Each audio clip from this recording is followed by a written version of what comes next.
la paix et la lumière du Seigneur Jésus-Christ le ressuscité soient sur vous qui suivez ces émissions. Nous allons d'abord prier. Éternel Dieu de nos esprits, au nom du Seigneur Jésus-Christ, nous te confions ces moments et tous les esprits qui vont suivre cette émission, tous les corps, toutes les âmes te soient soumises en ces moments.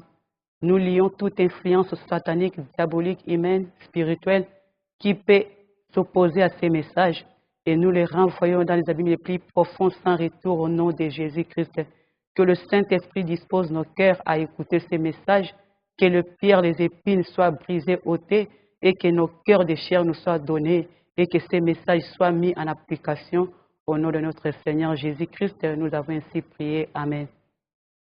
Bien-aimés dans le Seigneur, nous sommes dans une autre série de messages que le Seigneur a bien voulu nous ordonner de mettre à la disposition de l'Église corps du Christ.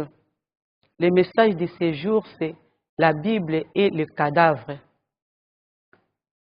Ce message vient donner une lumière en matière de deuil. Osée chapitre 4, verset 6 nous dit, c'est l'Éternel qui le dit, « Mon peuple est péri faute de connaissance. » Oui, à cause de l'ignorance, nous sommes perdus. Beaucoup de chrétiens aujourd'hui, au nom de la grâce, vivent en ignorant l'Ancien Testament, pensant que Christ a tout aboli. Et pourtant, concernant les offrandes, les dîmes, les points moins détaillés dans le Nouveau Testament, ces points-là sont plus parlés, prêchés dans l'Église que d'autres points. Les thèmes de ces jours, nous allons les tirer dans les livres de Agé, chapitre 2, versets 11 à 14. Nous lisons au nom du Seigneur Jésus-Christ. Et Agé dit, « Si quelqu'un souillé par le contact d'un cadavre touche toutes ces choses, seront-elles souillées ?» Les sacrificateurs répondirent, « Elles seront souillées. » Alors Agé reprenant la parole dit, « Tel est ce peuple, telle est cette nation, devant moi, dit l'Éternel. Telles sont toutes les œuvres de leurs mains, ce qu'ils m'offrent là est souillé. » Ça, c'est une question que l'Éternel avait posée aux sacrificateurs. C'est-à-dire quoi? Lorsque quelqu'un meurt et qu'un sacrificateur participe à la mort de cette personne-là, c'est-à-dire touche, soit présent là où il y a le cadavre, ce sacrificateur était souillé. Non seulement qu'il était souillé, une fois après avoir été au contact de ces cadavres et que ces sacrificateurs allaient faire le sacrifice, le sacerdoce, ils suivaient même le temple après avoir été en contact d'un cadavre. Voilà le sens de ces passages que beaucoup ignorent. Ce passage peut paraître peut-être comme un passage de l'Ancien Testament. Comme nous avons dit que beaucoup des choses qui sont dans l'Ancien Testament sont ignorées par les gens qui aiment parler de la grâce. Écoutons ce que Christ nous a dit dans Matthieu 5, 13, 14 d'abord pour l'Église. Nous sommes les sels de la terre, l'Église bien sûr, et nous sommes la lumière du monde. C'est-à-dire que c'est nous l'Église qui devons avoir la lumière du Créateur pour montrer au monde comment se comporter devant des différentes circonstances. Mais l'Église aujourd'hui marche à la lumière du monde. Dans la parole du Seigneur, Jésus-Christ nous a dit ceci, dans Matthieu 5, 17 à 18. « Ne croyez pas que je sois venu pour abolir la loi ou les prophètes. Je suis venu non pour abolir, mais pour accomplir. Car je vous l'ai dit en vérité, tant que le ciel et la terre ne passeront point, il ne disparaîtra pas de la loi un seul iota ou un seul trait de la lettre, jusqu'à ce que tout soit arrivé. » La lecture des évangiles nous révèle certains points de la loi que Christ a modifiés, dont les divorces, les remariages, les péchés actifs et passifs, sa position face au deuil et tant d'autres. C'est-à-dire, Christ en venant, il n'est pas venu abolir la loi. C'est quoi la loi? Dans Deutéronome 7, 11, nous apprenons ceci. il y a les commandements, il y a les lois, il y a les ordonnances. Les commandements sont des recommandations fortes et perpétuelles, des statuts qui sont la volonté irrévocable de Dieu pour tout son peuple sans distinction, parmi lesquels nous avons les 10 commandements que nous connaissons et que Jésus-Christ n'est pas venu abolir non plus. Nous avons les lois. Les lois sont des prescriptions qui devaient gouverner la loi des Israélites. Et c'est de cela que Jésus-Christ parle, qui n'est pas venu abolir ces lois-là, mais il est venu les accomplir. C'est-à-dire quoi? Lorsque quelqu'un transgressait les commandements ou les ordonnances sont ce que Dieu ordonnait en particulier aux classes du peuple, aux sacrificataires au peuple. Alors si quelqu'un transgressait les commandements ou les ordonnances, il devait payer à travers les lois que Dieu avait édictées. Alors Christ est venu payer ces lois-là. C'est-à-dire, là où quelqu'un devait mourir, Christ est mort à la place de cette personne-là. C'est pourquoi Jésus-Christ vient accomplir dans sa chair la loi. Mais Jésus-Christ n'a pas aboli la loi. Voyons maintenant par rapport aux cadavres. Que disent les ordonnances? Qu'est-ce que Dieu a ordonné face aux cadavres? Par rapport aux cadavres, Dieu a catégorisé son peuple. D'abord, pour un Naziréen. Un Naziréen, c'était quelqu'un qui s'était consacré à Dieu de lui-même. Quelqu'un du peuple qui a vu que non, il pouvait consacrer un certain moment, une période de sa vie pour seulement servir le Seigneur.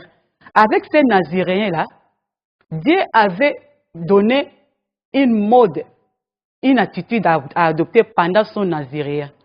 Il ne devait pas couper les cheveux, il ne devait pas boire le vin et il ne devait pas non plus toucher les cadavres. C'est-à-dire quoi? Un Naziréen ou une Naziréenne qui était dans la période de son Naziréen, s'il arrivait que quelqu'un mourait en sa présence, ce Naziréen-là ou cette Naziréenne devait recommencer les jours de son Naziréen. Par exemple, il avait fait un vœu de 5 ans de servir le Seigneur et qu'à la 4e année de son Naziréen, quelqu'un mourait à ses côtés parce que la mort peut arriver comme ça. Ce Naziréen devait couper ses cheveux et il devait recommencer son Naziréen à 0. Voilà l'impact spirituel du cadavre. C'est-à-dire toutes les 4 années-là, les 4 années-là ne sont plus comptées. Là, c'est pour les Naziréens. Pour le peuple sans fonction, Israël devait célébrer la Pâque au mois de janvier, au premier mois, pardon, le 14e jour. Mais il est arrivé qu'une famille, nous lisons cela dans le livre des Nombres, chapitre 9, 6. Une famille était éprouvée, comme nous le disons aujourd'hui. Cette famille est allée consulter Moïse pour demander son cas, parce qu'Israël devait célébrer la Pâque. Dieu a demandé à Moïse de dire à cette famille qui était éprouvée de célébrer la Pâque 1 mois après que les autres aient célébré. La troisième catégorie, c'est la catégorie des sacrificataires en général. Lévitique, chapitre 21 et à 4. Dans le cas des sacrificataires, tout sacrificateur, en cas de contact d'un cadavre, c'est-à-dire qu'il est éprouvé, quelqu'un meurt à ses côtés, pour ce sacrificateur-là, il était devenu impur. Mais il pouvait seulement participer au contact du cadavre de son papa, de sa maman, de son frère ou de sa sœur vierge. C'est tout. La 4e catégorie, c'était le sacrificateur ayant la supériorité sur les autres sacrificateurs. Lévitique 21, 10 à 12. Pour ce sacrificateur ici, qui a la supériorité sur les autres, lui, le Seigneur l'avait interdit de ne pas aller à aucun mort, donc de ne participer à aucun deuil. Il ne devait pas sortir. Écoutez ce que le Seigneur dit. Le Seigneur dit ceci: il n'ira vers aucun mort, il ne se rendra point impur, ni pour son père, ni pour sa mère. Il ne sortira point du sanctuaire et ne profanera point le sanctuaire de son Dieu, car l'huile d'onction de son Dieu est une couronne sur lui. Je suis l'Éternel. C'est-à-dire que ce sacrificateur ici, c'est celui qui avait l'onction sur sa tête.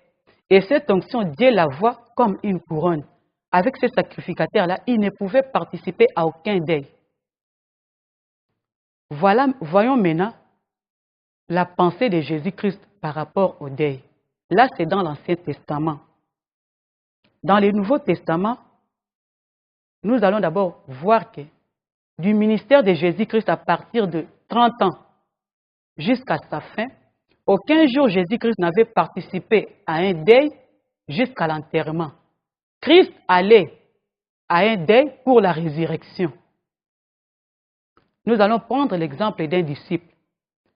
Dans Matthieu 8, 28 à 22, c'est une histoire que nous connaissons. Nous allons lire ceci.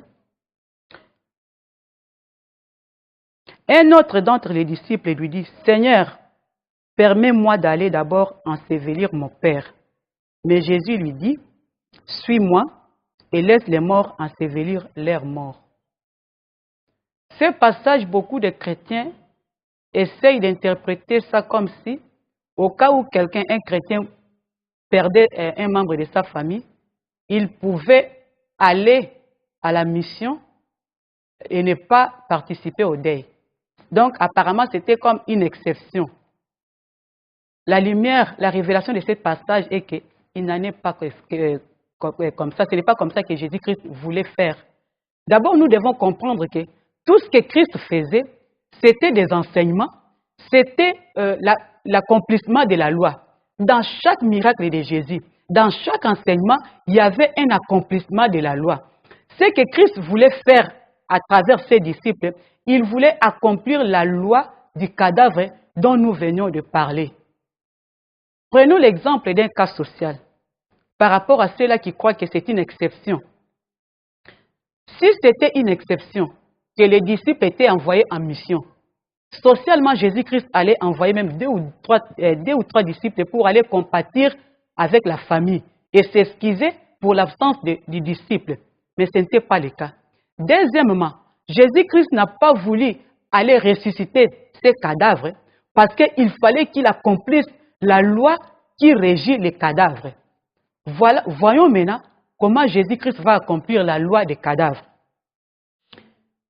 D'abord, la Bible nous dit que nous sommes des sacrificataires. Apocalypse, chapitre 1, verset 5 à 6 nous dit, « Et de la part de Jésus-Christ, les témoins fidèles, les premiers-nés des morts et le prince des rois de la terre, à celui qui nous aime, qui nous a délivrés de nos péchés par son sang et qui a fait de nous un royaume de sacrificateurs pour Dieu son Père. » C'est-à-dire, nous qui sommes des chrétiens, nous, les disciples, nous sommes des sacrificateurs. Étant des sacrificateurs, nous sommes soumis aux ordonnances que Dieu a données pour un sacrificateur en cas de deuil. Avant de continuer ce message, j'aimerais d'abord vous donner mon propre témoignage. Il était arrivé à un moment, chaque fois que j'ai participé à un deuil et que je revenais, j'ai tombé malade. On a cherché toutes les raisons, on ne comprenait pas. On m'a soutenu à l'intercession, ça n'allait toujours pas. Jusqu'à ce que le Seigneur nous a révélé que ce qui se passe par rapport à cette loi, la souillure dont parle Agé, ce ne sont pas les souillures de la saleté, non. Ce sont des démons. Qu'est-ce qui se passe? Vous savez que quand le péché est entré dans le monde, l'homme avait perdu la gloire de Dieu. C'est-à-dire, Dieu n'était pas dans l'homme. Alors, comme Dieu n'était pas dans l'homme, qui était dans l'homme? Ce sont les hommes forts dont parle Jésus-Christ. Qu'avant lui, les hommes forts sont venus, ils ont occupé nos vies comme étant leur maison. Alors, ces hommes forts, ces démons, eux, ils ne meurent pas. Lorsque quelqu'un meurt, ces esprits restent. Ils vont entrer par héritage ou par contagion aux vivants. Par héritage, si c'est la personne familière avec le cadavre. La raison pour laquelle Dieu a soumis toutes les catégories de ce peuple à ce que nous venions d'entendre là, à cette interdiction de ne pas participer au deuil. Et au cas où on participait, on devait faire une prière. Et c'est ce que nous allons voir aujourd'hui. Alors, dans le cas de ces disciples, lorsque Jésus-Christ, connaissant la réalité spirituelle, Jésus-Christ a interdit à ses disciples à ne pas aller recevoir les esprits qui sont sortis de son Père. Qu'est-ce qui prouve que son père était païen? C'est la parole de Jésus-Christ. Jésus dit, laisse les morts enterrer leurs morts. C'est-à-dire, toute personne qui n'a pas Christ, il est mort. Elle est morte, pardon. Et le papa, là, était aussi mort. Donc, c'était un païen. Alors, Jésus-Christ a interdit aux disciples de ne pas aller participer au deuil pour ne pas hériter les démons qui sont sortis de son papa. Voyons maintenant, c'est la répercussion de cette interdiction. Dans Romains chapitre 4, verset 15, la parole dit, la loi produit la colère. C'est-à-dire que quand nous transgressons la loi, cela produit la colère, soit la colère de Dieu, soit la colère du diable. Dans les cas d'espèce ici, Jésus a interdit aux disciples, cela a produit la colère dans le plan spirituel. Nous voyons cela dans la suite de l'histoire. Jésus-Christ, après avoir interdit aux disciples, la Bible nous apprend qu'ils ont pris la barque, ils ont pris la mer. Et dans la mer, il y a eu la tempête que nous connaissons. Cette tempête, mes bien-aimés, ce n'est pas un fait d'hasard. C'est un message spirituel, c'est une attaque que les disciples ont reçue. Nous savons que Jésus-Christ, une fois, avait dit que le diable vous a réclamé, mais j'ai prié pour vous. Ce que Jésus-Christ faisait, c'était le combat qu'il livrait spirituellement avec le diable. Comme Satan avait perdu une bataille, avait perdu un corps dans lequel il pouvait s'incarner, le corps de ses disciples, le diable a attaqué l'équipe de Jésus-Christ à travers la tempête. Nous allons lire ceci. Par rapport à ces passages, il y a des passages qui nous révèlent ces choses-là. D'abord, pour l'héritage, nous voyons Exode 25, Psaume 91, 6, Ésaïe 14, 21, Ézéchiel 18 et Lévitique 20, 27. Nous apprennent que nous héritons de nos parents des choses, non seulement des choses matérielles, mais même des esprits que nous héritons. Lisons maintenant la conséquence, le message, le sens spirituel de cette tempête. Ésaïe 27, 1. En ces jours-là, l'Éternel frappera de sa dure, grande et forte épée le Léviathan, serpent fouillard, le Léviathan, serpent tortillé, et il tuera le monstre qui est dans la mer. Ce passage n'est pas un passage du passage de la mer Rouge par le peuple d'Israël, non. Parce que c'est Ésaïe qui est en train de prophétiser. Il dit en ces jours-là. C'est-à-dire cette prophétie devait s'accomplir. Quelle est cette prophétie? Il y a un serpent marin qui doit être tué par l'épée. La Bible nous dit que la parole de Dieu est une épée à deux tranchants. Quand la tempête s'est soulevée dans la mer, Jésus-Christ s'est levé, après que les disciples l'aient réveillé, il a parlé à la tempête par la parole et la tempête s'est tue. C'est cette attaque-là de ce serpent, l'accomplissement de Ésaïe 27, 1, à travers l'acte-là, c'est-à-dire la furie, la fureur du diable, la colère que le diable a ressentie parce qu'un disciple n'a pas hérité de son père les esprits qui étaient sortis de ces disciples-là. Jésus a vaincu le premier obstacle ou la première attaque que les disciples avaient subie, que les disciples devaient subir. Le deuxième aspect, après avoir été, lorsqu'ils sont sortis de la mer, de la barque, la Bible nous apprend qu'ils sont allés rencontrer deux démoniaques, toujours dans la suite des passages que nous avons suivis. Le deuxième lieu, le sépulcre. Le premier lieu, c'est la mer. Les passages que nous avons donnés là nous apprennent que la mer, c'est le siège du diable. Ézéchiel 28 le dit. Satan a son siège dans la mer. Le deuxième siège du diable, ce sont les sépulcres. Quand Christ est descendu de la barque avec les disciples, nous voyons deux démoniaques qui vont apparaître. Écoutons ce que les démoniaques disent. Lorsqu'il fut à l'autre bord, dans les pays des Gadaréniens, deux démoniaques sortant des sépulcres vinrent au-devant de lui.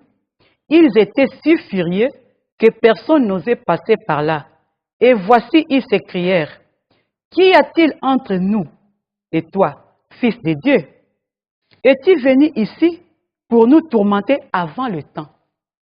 Ces déclarations montrent que spirituellement, il y avait un combat entre Jésus et le monde des ténèbres. C'est-à-dire que ces démons ont vu que Jésus-Christ avait barré leur mission. Ils n'avaient pas là où ils pouvaient aller. C'est la raison de leur déclaration. Qu'y a-t-il entre toi et nous? C'est-à-dire que Jésus-Christ est venu perturber tous leurs plans. Ils avaient les corps des hommes comme étant leur temple. Et la venue de Jésus-Christ, comme la Bible nous dit, Christ est venu détruire les œuvres des ténèbres. C'est pourquoi ces démons se sont attaqués à Jésus-Christ qui est venu détruire toutes leurs œuvres. Voilà le sens de ce passage. Les démons qui ont attendu les disciples, au deuil, les disciples n'étaient pas là, et ces démons qui ont attaqué Jésus-Christ à travers la tempête et à travers la présence de ces démons. Ils réclamaient le sang, parce que avec le péché des cadavres, les Naziréens devaient faire un sacrifice de culpabilité. Le sacrifice de culpabilité demandait toujours le sang. C'est-à-dire que c'était un péché qui s'effaçait par le sang. Voyez. Alors, les péchés qui devaient être payés par le sang des animaux, c'est le sang de Christ. À l'étape où nous sommes, les disciples devaient payer de sa vie.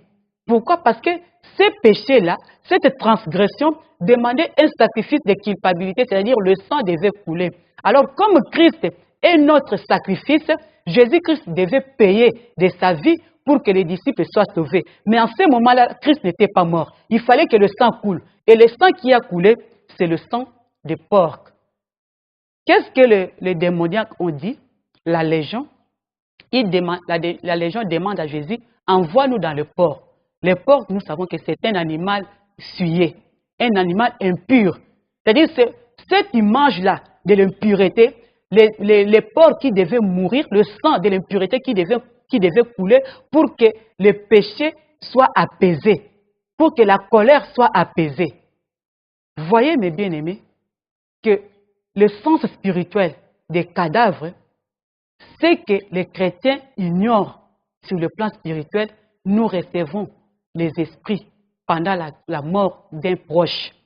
C'est pourquoi Dieu interdit à ce qu'on puisse garder les cadavres. Si quelqu'un meurt, et nous étant de la lumière du monde, nous qui sommes des chrétiens, nous avons notre constitution, c'est la Bible. De la Genèse à l'Apocalypse, nulle part on nous parle de quelqu'un qui est mort, on garde les cadavres. La seule personne qu'on a gardée, c'est le cadavre d'abord de Dorcas, parce qu'on attendait la résurrection. Une autre personne qu'on avait gardée, c'est celle où on attendait Christ pour qu'il aille ressusciter la personne. Mais à part cela, la Bible nous apprend, chaque fois qu'il y avait un mort, on allait directement l'enterrer. Et à l'exemple même de la mort de notre Seigneur Jésus-Christ, si la garde du corps était autorisée par la Bible, les disciples même allaient garder le corps de Jésus-Christ parce qu'ils s'attendaient à ce que Jésus-Christ soit ressuscité par rapport à ces déclarations. Mais non, ils n'ont pas fait. Quand Christ est mort, on a descendu le corps, on est passé directement à l'enterrement. Le problème des cadavres, il y a de ces gens-là qui croient que pour pleurer un mort, il faudrait seulement que les cadavres soient là. Ça, c'est une pratique païenne. Et le diable qui connaît l'influence du cadavre, il a manipulé l'Église, il a manipulé le monde, il a créé ce sentiment-là de croire que pour pleurer quelqu'un, il faut seulement qu'il y ait le cadavre là sur place. Alors que c'est faux. Il y a de ces gens-là que nous pleurons. Même depuis le village, quelqu'un est mort, on pleure toujours. Alors, par rapport à cela, le Seigneur veut rappeler à l'Église de revenir à la parole. C'est-à-dire, nous devons pleurer les morts comme le Seigneur nous le demande. Si quelqu'un meurt, allez l'enterrer. Si vous voulez observer le deuil autant d'années comme vous voulez, faites cela. Cela ne vous coûtera absolument rien. Mais le problème, c'est quoi? Quand la personne meurt, la Bible nous révèle que même la maison est souillée. C'est-à-dire, les esprits sont là. Là, maintenant, quand on va enterrer les cadavres, il y aura maintenant le pasteur qui viendra prier C'est-à-dire les pasteurs, son problème à lui, il va lier les esprits, les renvoyer dans le séjour des morts sans retour et il va prier pour libérer cette famille des esprits contagieux. Comme nous avons dit, nous recevons les esprits par héritage ou par contagion. Voilà le message concernant les cadavres. Mais quand nous avons donné ces messages, il y a eu beaucoup de préoccupations à la lumière de la parole. C'est vrai, certains ont évoqué certains passages bibliques que nous allons voir maintenant. Il y a de ceux-là qui parlent de Romains 12, 15, qui nous dit « Pleurez avec ceux qui pleurent ». Oui, nous devons pleurer avec ceux qui pleurent. Mais la Bible ne nous dit pas que nous devons pleurer seulement lorsqu'il y a le corps là. Comme nous avons parlé qu'on peut pleurer quelqu'un sans que le corps soit là. Un autre passage qu'on a évoqué, Ecclésiaste 7, 2 et 7 nous dit « Mieux vaut aller dans une maison de deuil que d'aller dans une maison de festin, car c'est là la fin de tout homme. » Ce passage est beaucoup interprété et c'est la raison pour laquelle il y a beaucoup qui exposent les cadavres et les pasteurs font de ces expositions-là le lieu pour aller enseigner. Ils se basent sur ce passage. La parole dit « Mieux vaut aller dans la maison du deuil ». C'est-à-dire on peut mener son deuil autant de jours, autant d'années si on veut. On a aimé quelqu'un. Mais la maison du deuil, ce n'est pas la maison du cadavre. Nous devons comprendre cette différence-là. Une autre préoccupation par rapport à cela, qui va maintenant ensevelir ces cadavres? Lisons Job 30, il est dit ceci. Au jour du malheur, les méchants est épargné. Au jour de la colère, il échappe. Proverbe 16, 4 nous dit, l'Éternel a tout fait pour un but, même le méchant pour les jours du malheur. Bien-aimés dans le Seigneur, Job nous dit, au jour du malheur, les méchants est épargné. Et Proverbe, le Seigneur a fait le méchant pour les jours du malheur. C'est-à-dire quoi? Il y a de ces malheurs qui, devant un méchant, ce malheur-là n'a pas de fait. Mais ce malheur va atteindre les justes à la lumière de ces passages. Les méchants sont là pour accomplir l'œuvre que les justes ne peuvent pas faire. C'est-à-dire, dans le cadavre, c'est un malheur. Mais si un méchant, un païen, touchait ces cadavres, il est épargné. Le diable ne va pas s'en prendre à lui. Mais le diable s'en prend plus aux chrétiens. Voilà la réponse. Les méchants vont exécuter ce que les chrétiens ne peuvent pas faire. Une autre préoccupation par rapport au temps actuel. Il y a de ceux-là qui disent non, on garde les cadavres par rapport à la condition financière. Il n'y a pas d'argent pour aller enterrer, acheter quelque chose. Et pourtant, on peut toujours faire des prévisions. Dans la Bible, cela est dit. Matthieu 27, 7 nous apprend. Et après en avoir délibéré, ils achetèrent avec cet argent les champs du potier pour la sépulture des étrangers. Il y a de ces familles aujourd'hui qui ont leur espace. En cas de mort, on va les enterrer là-bas. Ce n'est pas exclu. C'est ce que le Seigneur nous demande. On peut toujours prévoir son enterrement. D'ailleurs, même au village. Au village, il y a eu un moment où on gardait même les cercueils, on gardait les draps pour quelqu'un qui allait mourir. La mort, c'est un fait normal, naturel. Nous ne pouvons pas nous esquiver de cela, dire que non, non, je ne mourrai pas, ou bien ça fait peur de garder son drap. Non, c'est la psychologie. Nous devons prévoir pour éviter, pour épargner les vivants, pour que les vivants ne soient pas souillés par les contacts d'un cadavre. C'est-à-dire quand quelqu'un meurt, il y a déjà des choses qu'on a prévues. À la mort, on prend les cadavres, les païens sont là, ils s'en occupent, on va enterrer la personne. Les vivants peuvent rester, mener leur deuil autant de jours. Israël a pleuré Moïse pendant 40 jours. Le corps de Moïse n'était pas visible. Voilà, mes bien-aimés, le sens de ces messages. Ça peut paraître dur comme réalité. Le problème, c'est que nous sommes mal habitués. L'Église est tellement entrée dans le monde que ces enseignements apparaissent aujourd'hui comme si c'était des choses vraiment dures à avaler. Mais ce n'est pas dur à avaler. nous sommes conscients qu'il y a eu de ces moments, des époques où quelqu'un qui mourait, on l'enterrait même le lendemain. Et à cette époque-là, il n'y avait pas vraiment beaucoup d'argent. Mais aujourd'hui, c'est le luxe, c'est l'orgueil qui nous pousse à garder les corps. Dieu nous révèle aujourd'hui que la garde du corps est mauvaise pour la chrétienté. Cela suit l'Église, cela suit les chrétiens. Et surtout encore plus pire, aller enterrer les morts dans les espaces des églises. C'est vraiment diabolique. Parce que le sépulcre, le lieu saint ne peut pas être un lieu où on enterre les morts. Voilà, le peuple de Dieu, le message que le Seigneur a mis concernant la Bible et les cadavres. Dieu est contre l'exposition des corps. Dieu est contre cette façon de garder un corps pour pleurer. Et cette garde-là devient l'objet de l'orgueil. Le monde, la chair qui agit plus. Retournons dans la vision du Seigneur afin que nous soyons sauvés. Que le Seigneur bénisse sa parole. Nous allons prier. Père éternel, merci pour toutes ces révélations que tu viens de nous dire. Donne-nous la force et les moyens de mettre en pratique cette parole. Nous renversons tout raisonnement, tout auteur qui peut s'élever contre la connaissance de cette parole. Que toutes nos pensées soient ramenées captives à l'obéissance de Christ Jésus. Cher Saint-Esprit, aide-nous à mettre en pratique ces paroles. Au nom de notre Seigneur Jésus-Christ, nous avons ainsi prié. Amen.